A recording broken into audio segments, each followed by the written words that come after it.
Hello, everyone, and welcome to another episode of the Heitland Show, where I interview experts from different fields to connect the dots of innovation and entrepreneurship. Today's guest is an expert of organization design, especially in the Web3 world.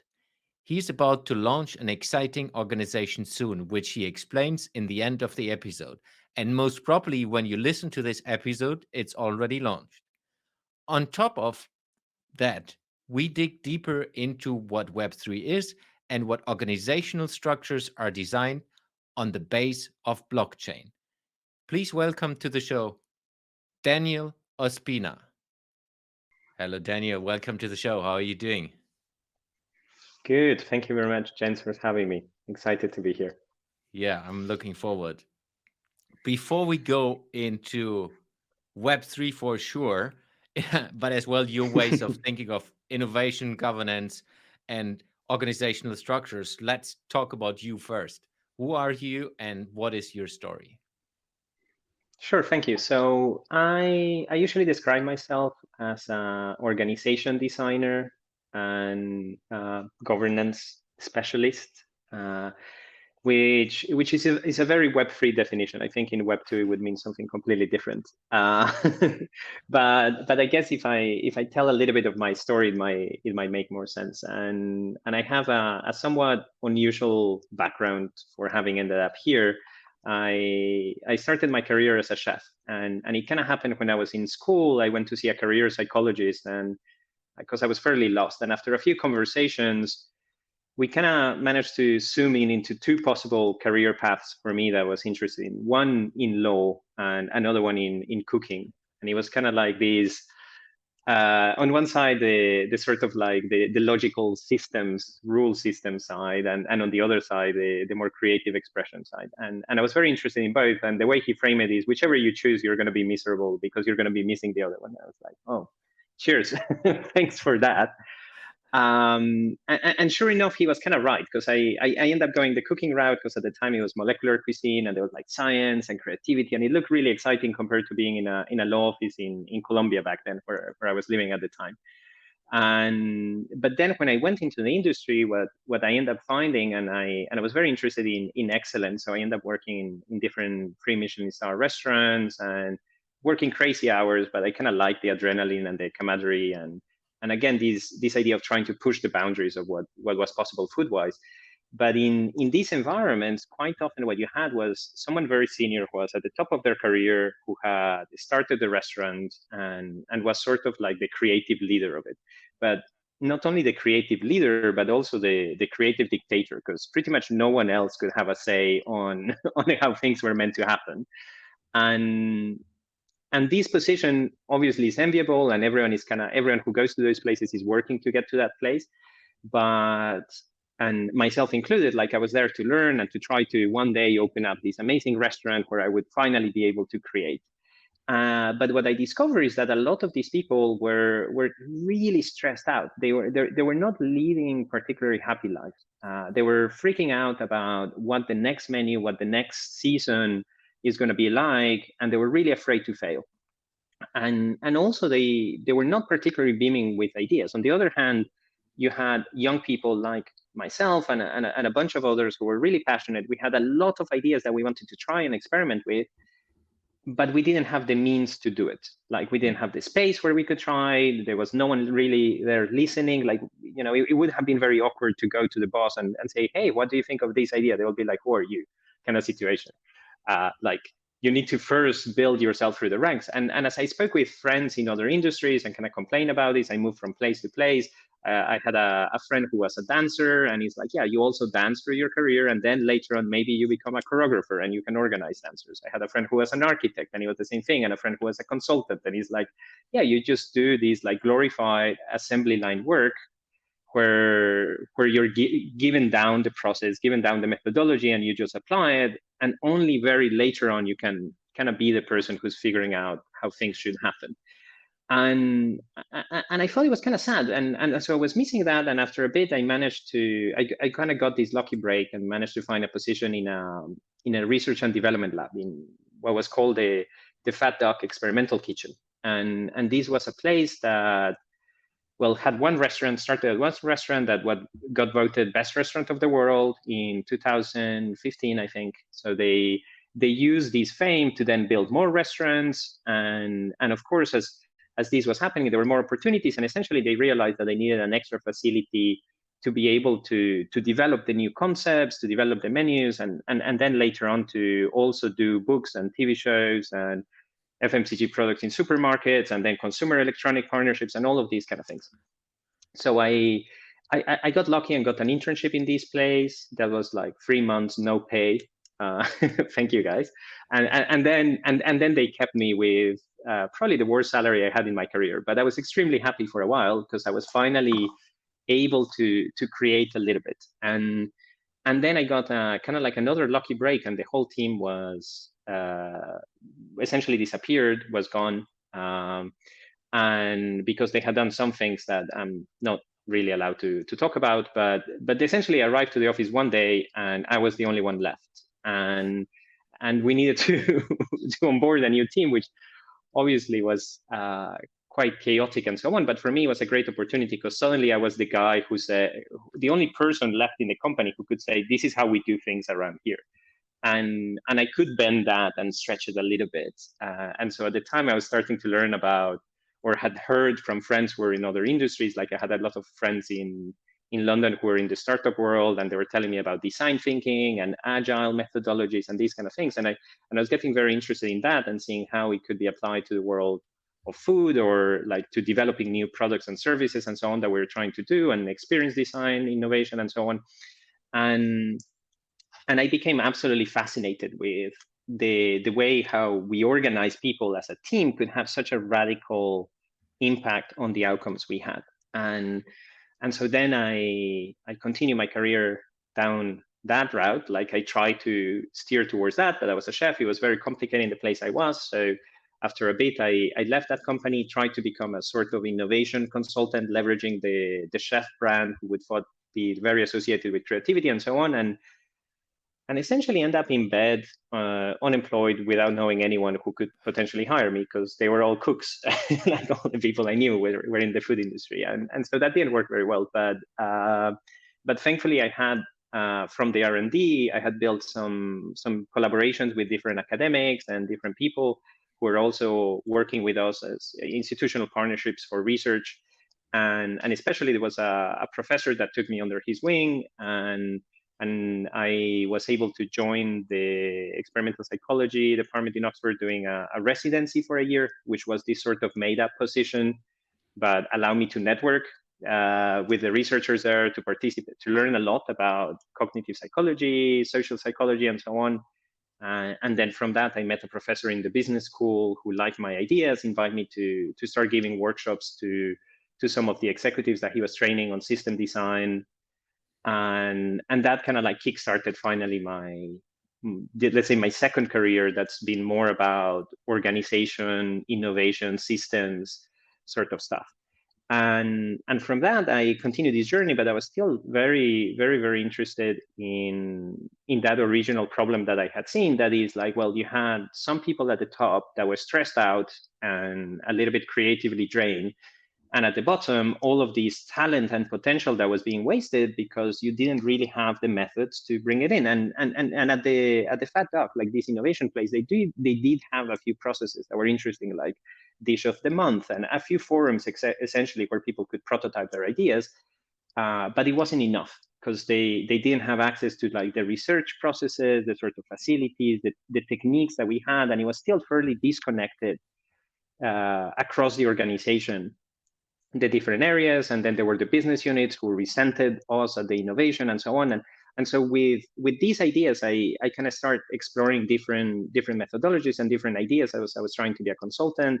I became really interested in self-management, who seemed to be kind of like the promised land and address a lot of these. And I still love a lot of those ideas, but the issue is when you go and try to implement it is extraordinarily hard. So either the companies I was pitching it to, they would be like, I have no clue what you're talking about, and I really don't care.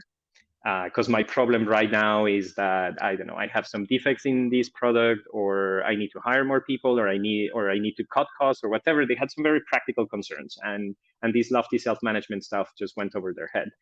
Or maybe they really liked it, but they didn't have the funding, and they were a small hippie business that was doing amazing things, but they couldn't pay me anything.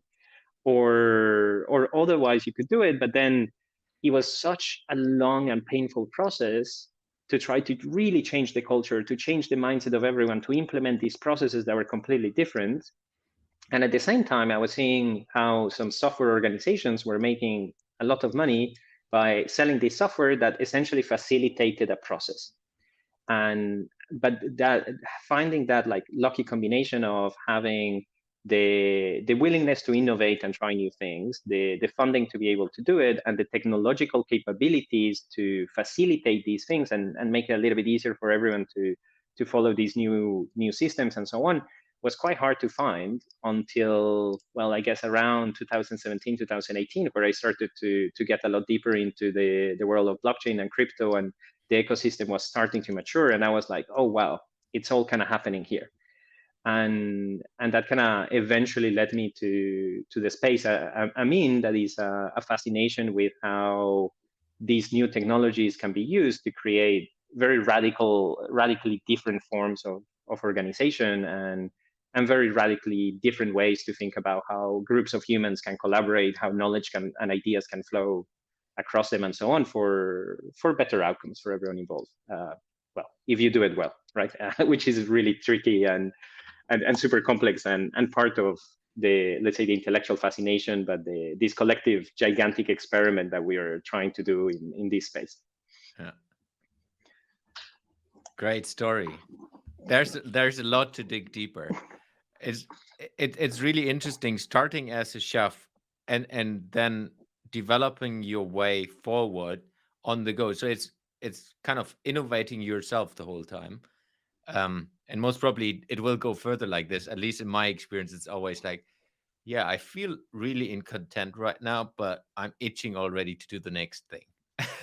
And that's Yeah, the good thing when you're an entrepreneur, you can do that. If you're like you said, if you are in an organization that's not allowing that, the old structural construct of, let's say, big corporations, then you always have someone on top who is telling you, no, no, no, no, no, you're not the creative guy. You're just there to execute. yeah.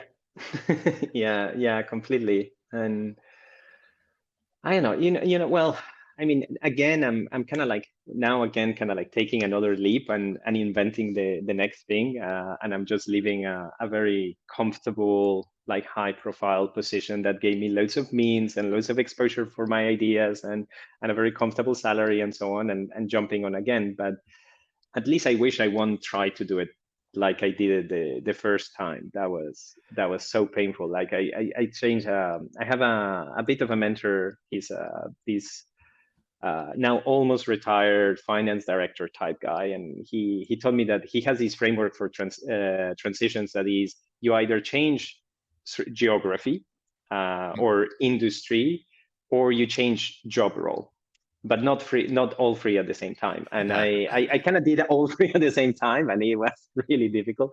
So I was like from food to like more consulting in general, from being a chef to being a consultant, and then from living outside London to moving into London.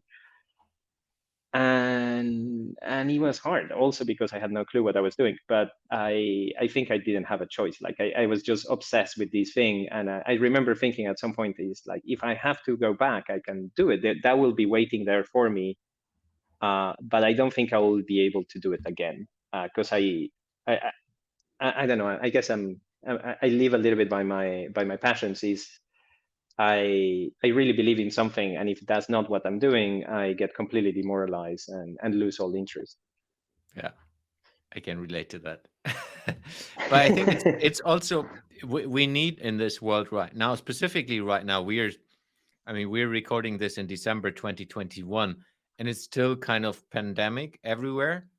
I think we need people like you and a little bit myself as well, who are willing to do these difficult things and stepping out into the unknown and taking risks though that we know maybe we will fuck up in the next 3 months, and then we need to go into a normal, in air quotes, normal job again, or whatever. We will figure it out. Yeah, no, absolutely. I really believe in that, and I guess something I kind of learned. Well, I thought I had made myself unemployable by making this weird transition, and for some time that was true, and right now it's no longer true at all, and that's been tremendously reassuring, is being able to see that one can take these leaps of faith into the unknown and step away from the cookie cutter model, and it's still possible to go back. It's just that why would I, or why would anyone? If you learn to swim, it's hard to want to go back, but it is possible, and is the staying uncomfortable and learning to enjoy the discomfort of trying to invent something and reinvent oneself in a way that one doesn't know if it's going to work or not. Yeah, and I think that's for me as well one of the tremendous things. You learn so much about yourself while going through all of these transitions that you're like growing exponentially almost as a person. How is that for you? I would like to. I mean, I would like to think so, because it's very flattering. But I see it a lot more like in the case of my partner, because she's throughout her career, she's actually zigzagged a lot in between sort of freelancing, consulting, doing her own thing, and then getting a job. And she can say that pretty much every time she came back as a job, she had double the salary. And that wasn't only about the financials of it, but it was that her mindset, the way she was thinking about things, was radically different than the way she did kind of like only a year or a year and a half ago. Because when you jump into the unknown and have to figure out something, you pick up so many skills across the board that I think give you a lot of perspective, and as well so much knowledge about what you're good at and what you're not. And I think as one kind of grows and develops and tries to become better at teams or leading other people in more senior positions and so on, that knowledge about what we can learn and what we don't want to learn, what we're just not good at and should delegate, and as well what we're really good at doing, whether it fits a traditional model or not, like is being able to jump in a space where we have no clue what the environment is, what the topic is, and still have some reference points of like, well, these are some strengths I can rely on. Yeah, that's been super helpful, and I guess I keep on dragging into it, but you're right. I don't know. Like, I guess I'm talking too much about how it's useful in one's career, when your point was more about how it's a personal discovery journey, and maybe at the end that's even more valuable. Yeah, no, but I see the point. It's most probably it's both directions, because if I look back into the last 2 years, where I mean I jumped out of the corporate world 2 years ago, and just the speed of learning, like you mentioned, is huge. So I've never learned so much like I did in the last 2 years, and Yeah. I'm working already since plus 24. It's huge. Not that I didn't learn before, but just the speed and the acceleration of that speed. If you are in a different environment and exposed to many more things than just one organization, where you go to work in the morning and then you fit into the corporate system, into the hierarchy settings, and then you do what you're supposed to do. Now for me, it's like, in the way I work, is I have dreams and I'm following that dreams. And sometimes I'm earning money with following that dreams, and sometimes I don't. And sometimes I even pay money for it. So it's completely different setting. And being then exposed to people like yourself and other creative people, I get so much energy. It's like I'm always writing notes when I do the podcast interview, as an example, and get business ideas, get other ideas, and I try to follow that. And that's just increasing the learning speed tremendously. I really enjoy Yeah. that. Yeah, absolutely. I guess what sometimes can be lost, like that's definitely an advantage. And I think the counterpart is that or at least for my side, is I realized for some time, like now I'm just coming off a stint in an organization, even though it's like Web3 and it's very innovative and a new space and so on, but essentially I had a job. And coming off that, again, after like 8 years of not having a job, I got a job for a year, and then it was like, well, enough. Next thing. But the counterpart, or what was nice of having a job after that time and kind of pivoting back, is that it gave me a lot of grounding for ideas. If nothing else, it's kind of like concrete examples that really resonate with people, because sometimes it's really easy to go like this idea and that other idea and that other, like so many ideas and amazing concepts that one has come across, but without the, like as a consultant, one can become an ideas person only. Kind of, I think like this get a bit disconnected from what it is that the reality of these organizations, of actually trying to make something operate at scale and try to gain efficiencies and serve customers and at scale, and the details and the quality and all of these kind of things. And it can be sometimes the boring side, but is what makes the ideas worthwhile. If not, they're just ideas. And I say this because also I encounter people from time to time who have only stayed in the idea world, and I think it's a personality thing as well. Yeah. But there is those who just kind of like float into the stratosphere and never come back. Yeah, I know some of them. Yeah, but I would like to get us into organizational design. So you started with introducing yourself.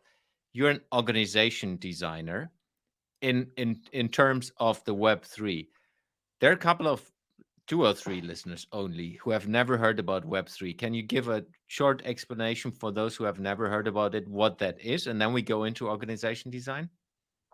Sure, thank you. So for me, Web 1 is kind of like the first era of the internet, where you had companies producing something and consumers paying for it. So you have a company that writes down news, writes down articles, and then people pay to read those articles. You have a company that creates a piece of software, and then the people pay for that piece of software. Then we have kind of like the next era, and obviously there is an overlap, and of course a lot of Web 1 is still live today, and there is still valuable Web 1 models, but generally speaking, then kind of like in the Web 2 era, then we start to have more the platform business, the gig economy, where essentially someone puts up a platform and then people do stuff there, like, and then the customers pay for it. So in a way, you kind of become the product. It's been the Facebooks, the Amazons, the Googles of this world are kind of like that Web 2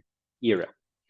And then with Web 3, what we're trying to change is, instead of people generate the value and then people pay for the value and the company profits, is more people generate the value, people benefit from the value and pay for the value, and people earn the profit as well. So I guess the difference is, you can see in Web 2, like the revolution was being able to create groups, whether they're Facebook groups or WhatsApp groups or in Telegram or Signal or whatever was these groups.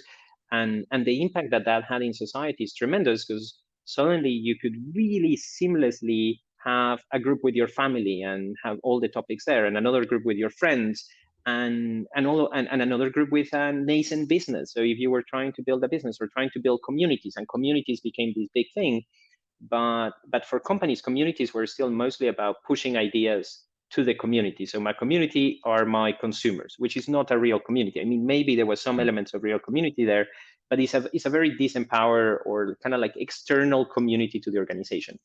And that still is being extraordinarily powerful when these communities can self-organize and do things. You have like the Hong Kong protests were organized for these communities, like the Arab Spring, the Black Lives Matters movement, like all of these huge societal transformations are created thanks to this community groups infrastructure. And so Web3 brings that to the next stage by adding to these groups the possibility to manage assets in a fairly seamless, low friction manner. I mean, we're still working on that. The UX has a lot of issues and so on, but but that's essentially, that's the core of the concept. And also to be able to make decisions on how those assets are managed at scale. And if you ever try to, let's say, choose which restaurant to go to when you were hanging out with a group of 5 or 6 friends, you know that it's really hard to agree. Like every time someone is like, yeah, but I don't like this one, and okay, everyone, it becomes this awkward social thing, negotiating status, and no one wants to impose, and so on. And so for me, the core primitives of these Web3 have been, on one side, the ability to hold an asset, which is quite often coins or tokens or NFTs, but essentially to hold an asset, a thing, and then to be able to make decisions over that thing and decisions on how you organize as a group. And that's kind of like the concept of these new organizations, and the blockchain technology has been the big enabler for these, because it allows for a fully trustable database, so you can use that database to essentially store the records of who's holding the assets at which point, and so you don't rely on anyone essentially having control of a spreadsheet, which they could modify at any point, and then like, like, sorry, I deleted your account because I pressed delete, and so now you don't have any account. So so anyway, so because of these properties of the blockchain around like security and transparency and immutability, then it's possible to build this new generation of kind of communities that govern themselves and govern their own assets and infrastructure themselves. And that's kind of like the explosion of innovation that we're seeing is based on top of that layer of human organization. At least that's kind of my view on it. Yeah. So it's still, if I understand you right, it's based on the human interaction and the community aspect, and the technology is kind of the leverage point to make this even more trustful, Yes, or exactly. gives The us the community opportunity. Yeah, the community comes as an enabler. I think the fundamental behaviors, the fundamental things are things that people have been wanting to do forever. Yeah. To make promise to one another, make a contract. I do this for you, you will do that for me, and so on. To trade, to interact, to socialize, to hang out, to work together. Like it, that kind of remains the same. The technology just comes as an enabler for it to happen in slightly new ways. And where is really breaking down or changing is that without this technology, making decisions at scale, or kind of like the point I was making before with the self-management, that I found that a lot of the self-management processes and ideas and concepts were really powerful, but implementing them was really hard. Yeah. Because you kind of needed to memorize the rules of the game, and then it's kind of like doing a theater play where everyone has a role to play, and if they step out of character, the play doesn't work anymore.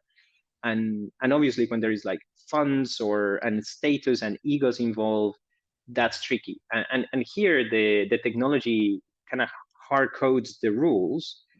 So in case of a dispute, in case of a conflict, there is kind of like this mechanism that you rely on to resolve the dispute, or to say what's true or what's not. Yeah. Essentially, it removes a lot of the subjectivity, so that the humans can do the human bit, and the technology can do the technology bit. So in a way, by making the organization even more technology, even more software, more inhuman, you allow the humans to be more human and to do the things that we always wanted to do, to be more in community.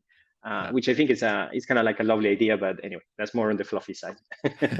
No, I agree. It's very important, because I worked with self-management and self-managing team early on, a couple of years back, and similar to maybe to your experiences, it didn't work, because it was inside of a very, very large corporate, and you kind of build an island, but this island is not really an island because it's part of the bigger thing, and the bigger thing is dictating the rules for the everything in general. And then you can try to do this, and we did very successful, very small tests, but as soon as you kind of link that to the bigger ecosystem, it breaks down, because the bigger ecosystem doesn't play through the same rules or with the same rules. Yeah.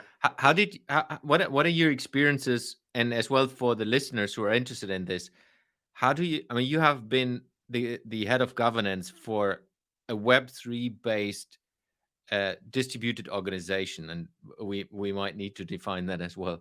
Um, what is your experience on how do you build an organization with the concept of self-organizing?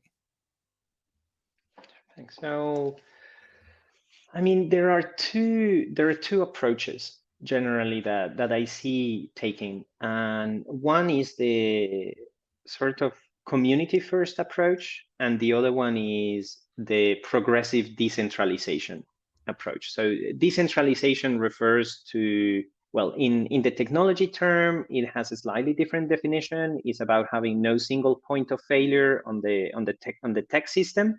So let's say instead of having one database, you have a distributed database and so on. But for the human aspect, for let's say for the organizational aspect, for me, the decentralized bit refers a lot more about decentralizing power. So instead of having a single person who's like the sort of dictator, like a CEO is the sun king in an organization, and they have all the power and they can fire or hire people, they can change any decision. Here is about decentralizing that authority and making more the group, the collective, to have the final authority. So in the community first approach, what people do is there is usually, well, at the Genesis, there is always a small group, whether it's a single founder or a small group of founders and so on, and they have an idea and start refining that idea. And as they refine that idea, they end up creating some sort of material document that can be shared with a bunch of people. And then around that,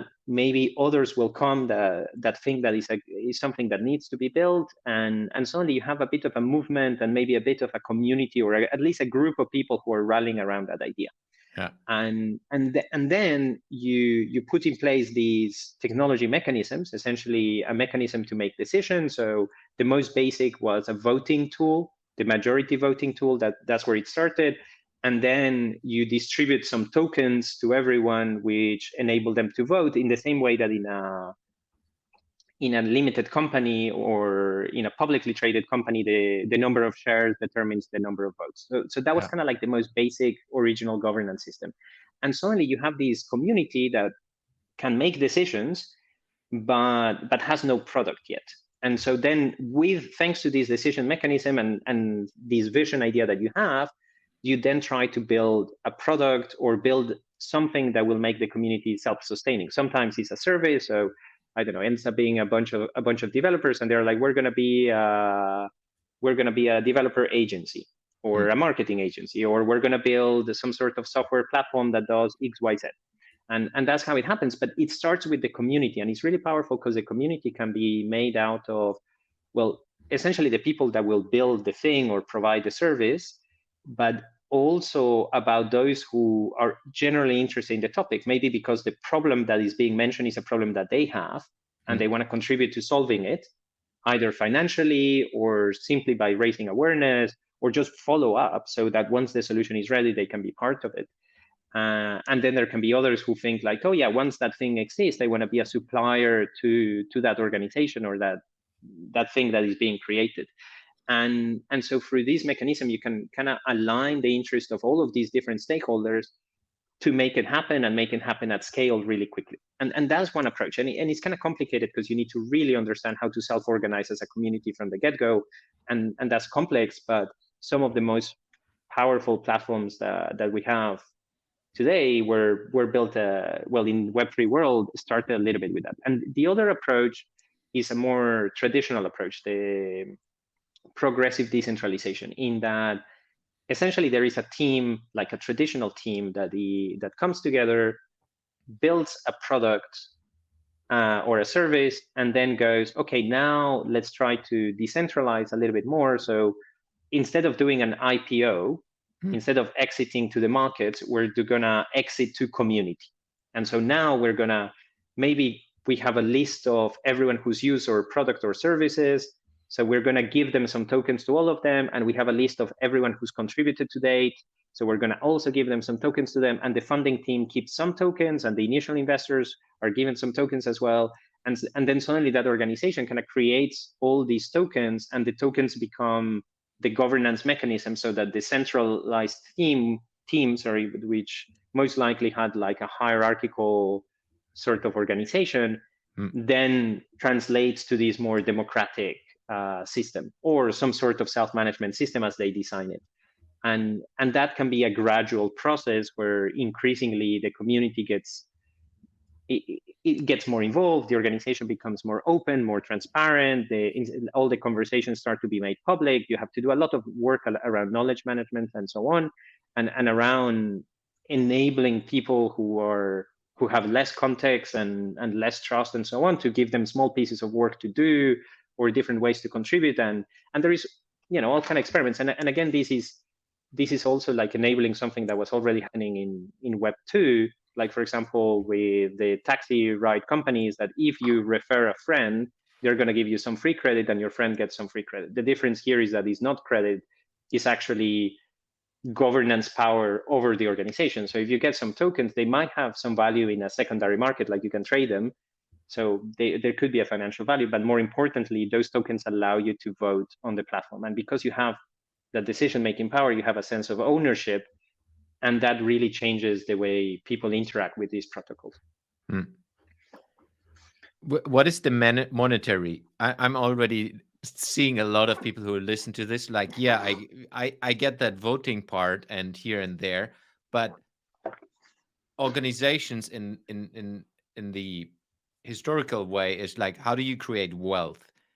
So a lot of people are starting businesses not to solve big problems, they're starting businesses to earn money. And there are, of course, different people with different direction, but is there a monetary aspect in this way as well built in?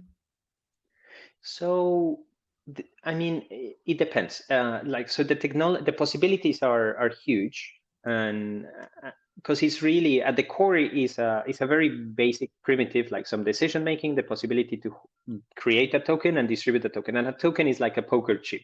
It can be a piece of plastic in the street that is worth nothing, or it can be worth like hundreds of thousands of dollars if you are in the right casino with people essentially who believe and agree that that has value. So it's really about the social consensus. Now, what you can do with these ways, and again, is something that kind of already existed before, but it wasn't as easy to do, is this idea of grunt work. So, for example, when you're starting a startup, different people chip in, and especially like before the dot-com bubble and so on, there would be like the founders of these companies who would go to a restaurant and say, I'm going to give you some shares, give me a free meal. And this is it's essentially the same thing that is happening now. The difference is that if you had like, I don't know, 0.001% of a company before the dot-com bubble, you couldn't do anything with that ownership, with that token, let's say, until that company exited. So right now, a startup can take like, I don't know, 3 to 10 years to exit, something like that. Like, sometimes less, sometimes more, but it's a very long time. And you have very little decision-making power. Like, you cannot go to the company and go like, hey, I'm a shareholder, I have an idea. They will be like, yeah, you cannot. Do you have a meeting with the CEO? Sorry, no, you cannot come in. So the difference now is that as you give away these tokens and distribute them, the people themselves, they have a vested interest in this token being valuable.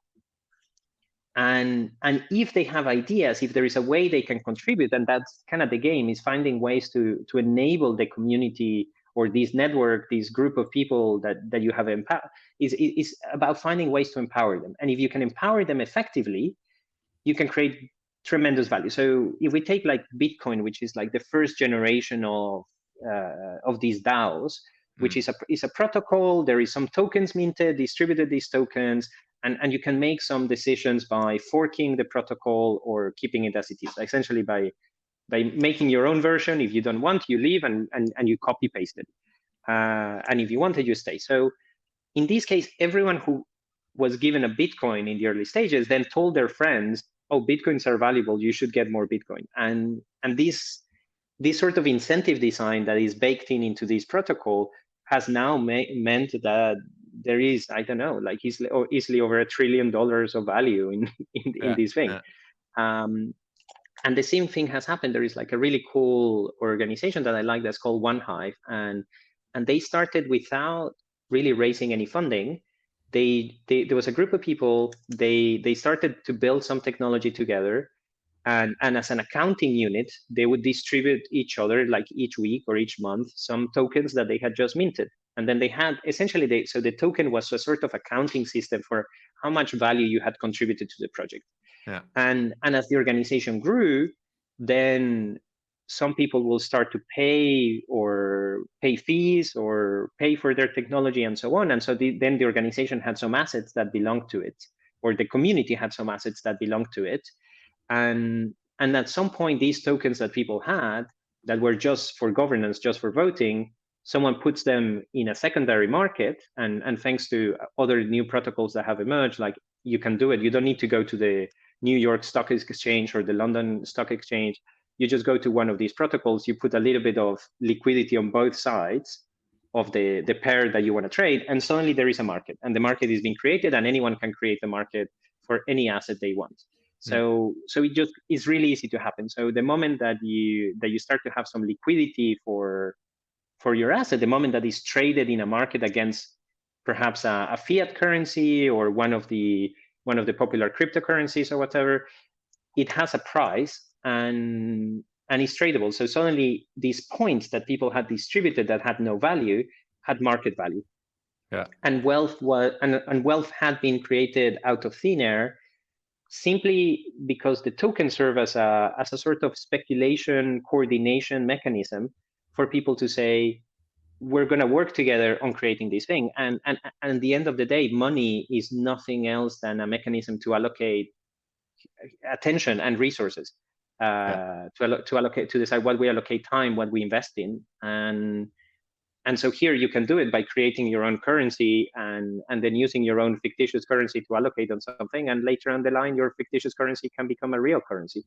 And that's how like billions of value have been created in a very short period of time, because because there is a better alignment of incentives. You can essentially leverage these huge communities, these huge networks of people to create value together in a way that before coordinating that would have been really hard, or people just wouldn't have cared enough because they don't feel a sense of ownership. They don't resonate enough with the problem, or it's just really tricky to coordinate because we cannot agree where to go for dinner with more than 10 people at a time. Yeah. That's for me, the interesting part is really about how can we bring people together and solve problems? Because I think that's for me one of the, specifically from an innovation perspective, an opportunity we have now where, let's say, normally we would work in a corporate job and we go to do the 9 to 5 thing and then go home and do our hobbies or whatever and spend a little bit of time into something which we dream of.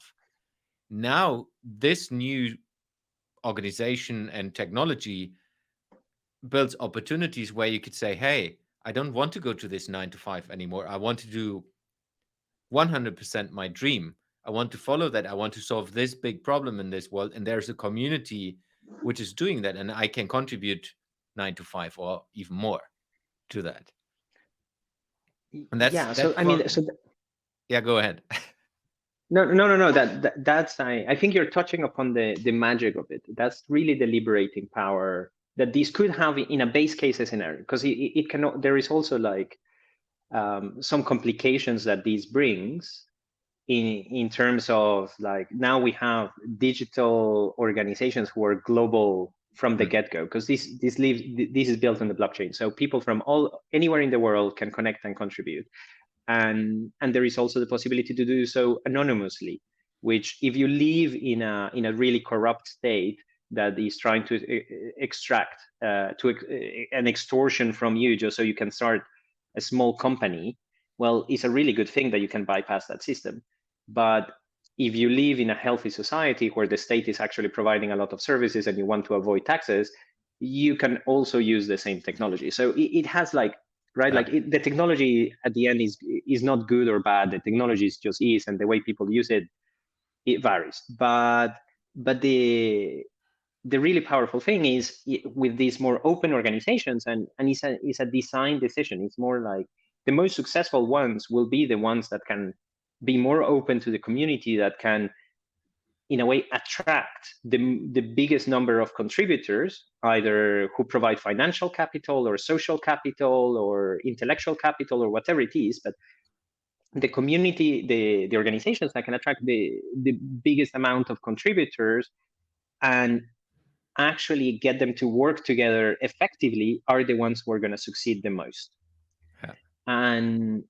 And so there is thankfully like these let's say economic incentive for these organizations to try to do that. And the best way to do that is with transparency, with mechanisms that push decision making to the edges. And again, the consequence of that is that if all of this is done well, anyone in the world can join one of these organizations without having to spend hours writing a CV, going through applying, going through job interviews, and all this screening process that is also super expensive to the organization. Instead of that, if you can see the feed of the conversation and be like, oh, I have an idea how to add value, let me do this thing, and without asking for permission, you contribute and you can get rewarded for it. That's kind of like the magic moment that we're after.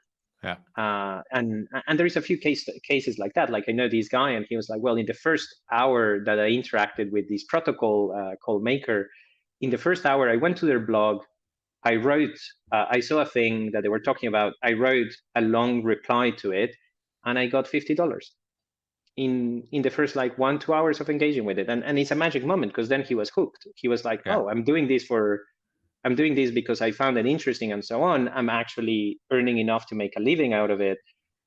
Why don't I continue doing that? And then, then it gets a little bit trickier because one thing is replying to a blog post. Another thing is having all the context on how to make complex decisions in the core of the organization. But that's the beginning of the process. And if we can empower people to both join these existing organizations instead of being stuck in a job where they feel demoralized or they don't like, or even more fluidly contribute to 2 or 3 different organizations at the same time, then we're actually being able to generate a lot more value and allow people to be a bit happier and do more what excites them. Yeah, and that's why I'm so itching in the whole Web3 part. I'm fairly new with that, so I have not really done all the homework I should have done. As it's still super early, but I just see coming from the corporate world, there will be a lot of disruption happening over the next couple of years. I mean, right now it's not so easy to be part of a community because it's fairly complex. You need to understand how that works, and it takes a bit of time to get into that, into the whole. I mean, I guess there are not too many people who understand all the Web3 part, but I think as soon as like you already mentioned early on, the layer of interaction gets easier and simpler for people on how you engage with the totality and understand it as well, as more people will go into that direction, as more bigger corporates will be disrupted because it's just a better way of doing it. Yeah. And that's hopefully what we're going to see over the next 1-2 years, as you say. And I can see it very much. I used to work for Aragon, who was one of the first organizations who created infrastructure for DAOs, for decentralized autonomous organizations, for these new type of organizations that we're talking about. And for them at the beginning was very much about developing technology for coders, because the people creating these organizations were developers. This was a super techy world. Everyone was building like deep tech infrastructure, trying to figure out polynomial mathematics and topics that most people don't even know what it means. Like I barely know what that means. I know that there is a cryptographer and that person understands it. I don't understand it, and I don't care, and I don't want to, and I'm very happy he's there.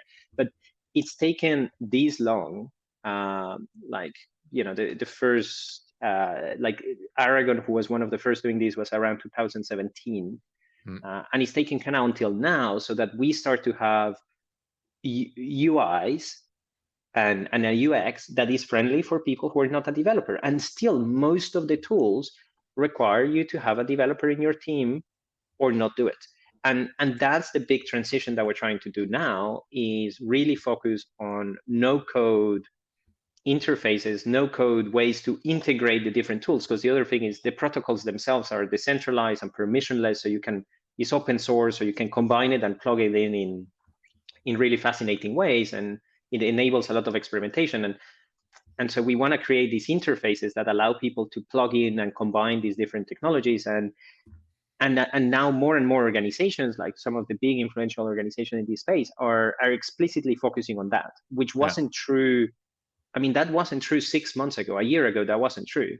So they have started to deploy and deliver a little bit of this new generation of technology. But I think we're going to really see it start to come to the surface over the next 1-2 years. And once that happens, and more is when the masses can actually come and benefit from it. Yeah. And it will be huge, interesting what's going to happen.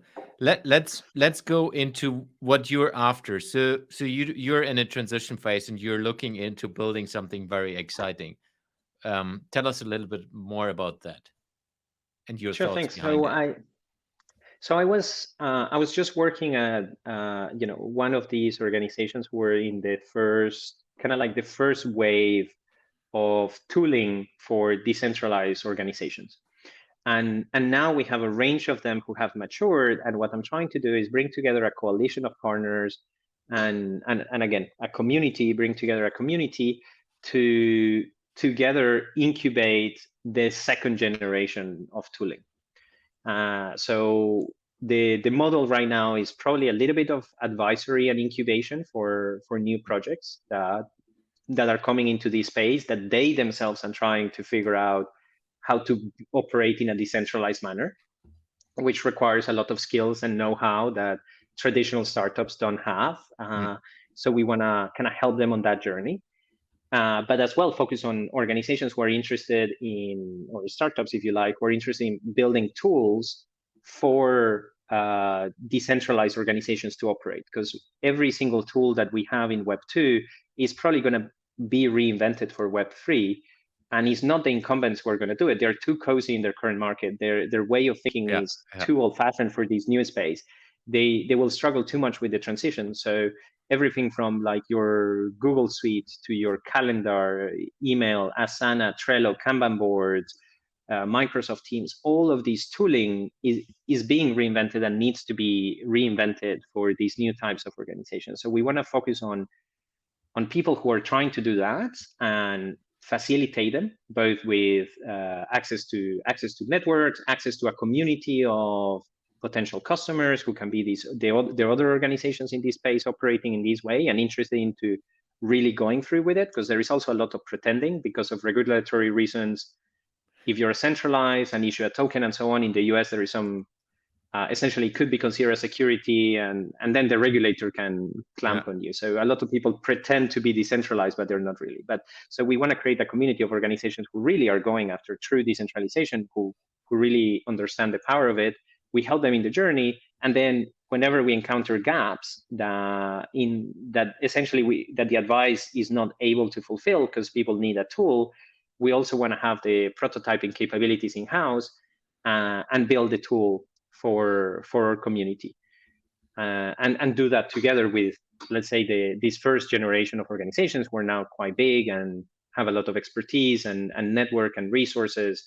So we can be a bit of a bridge and a node in this network that is building and facilitate the emergence and putting in our values into the way the ecosystem develops, which it really needs to be about community empowerment, and create a fairer society where people thrive and feel really engaged with their work, and we can escape some of the plutocracy and toxicity and all of these issues that plague organizations to date. Yeah, I really love the idea because I see it a bit like an accelerator. Accelerator in the old sense, where it's, hey, startups can look into something and kind of hook onto that and develop further. But I think it's as well the big organizations who are barely in web 2, they might jump into that and say, hey, we will need help in doing that because they're not there yet. And I think there are huge opportunities just thinking about the business angle of it, where people and organizations, big organizations, will be interested into that and get into that themselves, and individuals even more. I think, like we discussed, the Daniels and the Jenses from all over the world who are saying like, yeah, I'm fed up with the large organizations. Not that we are. Um, and I want to explore my dreams. I want to do something completely different. I want to contribute to what I believe in. And then they find something to like find a possibility to do that, and they will need help to do that. It's huge. Yeah, exactly. That's both the huge opportunity and the huge challenge is Yeah. whether we can dog food ourselves and really enable the people who are passionate about this to come to us, and instead of us trying to hoard this power and hoard this knowledge, we distribute it, and as a network we can create more value for everyone involved, because it applies. Thankfully, there is that like 2008 article, the founder dilemma, that was Mhm. like founders who give away more of their company to investors and raise more and so on tend to end up being wealthier, but they lose control. As a result, they get less control. And here is the same thing: is the more you empower the community, the least you try to hoard control, the more value you create for everyone. But then you need to realize that you become a facilitator and perhaps a leader in its true sense, is that you need to inspire people to go in one direction, but you cannot just impose your will on them. Yeah. And that's the tricky bit. That's the bit that the big organizations are really going to struggle with, and going to require a lot of support to make the change if they are ever able to make it. Yeah, and I think in the same way, we as humans, because we're used to the old way of thinking, not everyone is Yeah. into, yeah, yeah, no, no, I will give up my power. If you work in a corporate and you have made, like, you have worked 20 years to get into that position, you will not give it up for free. Because that's No, power, and no. there are a lot of power structures in the world we live in right now, and if you take the power away, there will be people who are again who are definitely going to be against it. Completely. Yeah, coming to the point that you had made earlier about the kind of like going into the wild and starting to do one's own thing as a freelancer, entrepreneur, or something being a journey of self-discovery. A lot of the people that had built huge power bases in traditional organizations, they never did that, and they probably don't know that if that comfort blanket is taken away from them, that they will be okay, and that they're still valuable and so on. And it kind of comes from, well, let's say the personal development aspect, Yeah. and the self-awareness aspect, and the working on oneself and one's own mindset first becomes now more important than ever. Which is the beautiful thing, is like we have this huge technological change on the outside, but to be able to enjoy it and to be able to thrive in it, we kind of need to change in the inside as well, and work on ourselves, which we all struggle with. I have a lot of issues with it as well, but it's a constant journey of like putting oneself in that place and trying to make it work. Yeah. Transitioning to the last part of the podcast, I could do 10 hours more for sure. Maybe we do a second round someday when you have your um organization running. I'm really eager to maybe even contribute. Let's figure that out. um Amazing, yeah. so I always ask a couple of questions that are slightly out of context, but you can bring them into the context as well if you want to. Question number one is, if you could work with a project or lead a project that's impacting every human being on Earth, what project would you work with and why? Hmm. Um, I have three answers for that. Uh, one is I think the space that we're working on is being able to create new models and tools that fit those models for how people organize. Like if we can help fix the way people collaborate on solving problems and make that healthier, that will have an impact across kind of every industry, every sector. Pretty much every human on earth is trying to work as a team, and what we're trying to do is reinvent teams. The other two answers kind of relate to these, but they are not directly the focus on what we're doing. So the second one would be consciousness and personal development. Like spirituality is usually a very hippie topic, but it makes all the difference. Like we can only build this is essentially any technology that we build amplifies who we are, and amplifies the good and amplifies the bad. And so unless we really work on healing trauma, on dealing with people's fears, with their sense of insufficiency, with all the difficulties that they have gone through life, and all of that gets embedded in our psychic, and we're never going to be able to create a better society or really fundamentally different organizations. So I have huge respect for people who are working on in that space and trying to make change in that space, which is quite often not appreciated and rewarded enough, at least in financial economic terms. Like I know therapists earn a pittance compared to developers, and I think the work that they're doing changes lives sometimes more.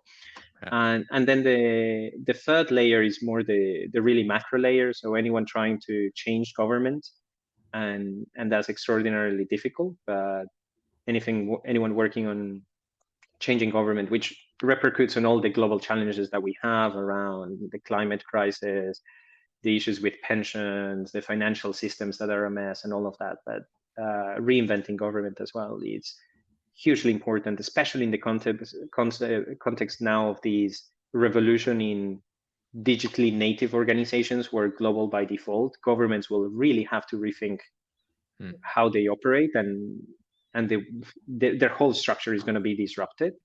So that's a huge space that I think we need more people working on that. Great. Where will you be in 1 year from now? And you can answer that from a personal perspective or business perspective.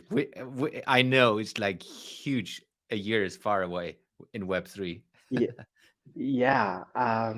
Well, I mean, hoping that everything's gone well. If nothing else, I'll be at least 1 year wiser. And I hope I'll be better at working really hard at something, and also being more centered and kinder with myself, which is like it's I guess a new journey that I'm starting now, parallel with my organization, is learning how to keep balance as I work in these new startups and ventures and whatever. And then hopefully I'll be in a position where I'm facilitating tremendous change in this ecosystem, in this growing industry, to incubate a new generation of human collaboration tooling. Cool. Last question. How do you keep yourself up to date on the topics that interest you? Twitter. So is a really weird thing. I hated Twitter for most of my life, and well, most of Twitter's life rather, and recently in Web3 is so useful, because it's become so much about community, and that's one tool where people are sharing to the outside. Because if you try to enter the specific communities, it's its own maze of information, and it's really easy to get lost. And so I just follow a lot of people on Twitter who I use as curators. So for me, it's more about curating the curators, and there is a few people I respect and I pay attention to them, and I see them as channels of information. Like whenever I want to learn about the topic, is let me find out 10 people who talk about it incessantly, who are like hopelessly passionate about it. And see what they're sharing about it, and then I would go and do my own left field research. But it's curating the curators, and I guess Twitter as a tool helps me do that.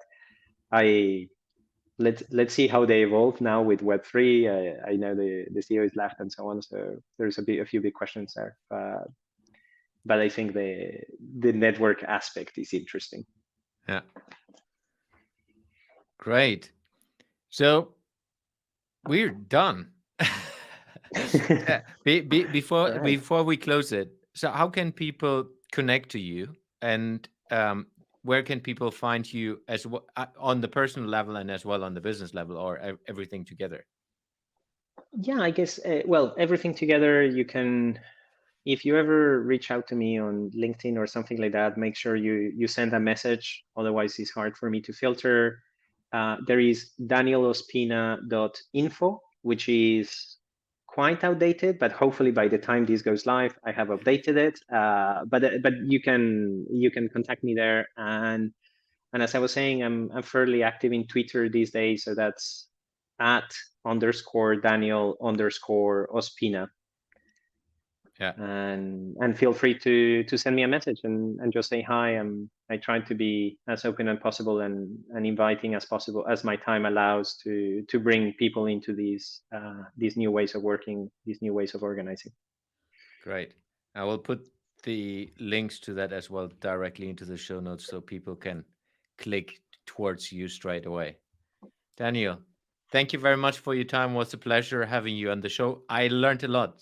4 pages of notes, so there's a lot to digest for me. Thank you very much. No, thank you very much for having me. It's my pleasure to be talking about this.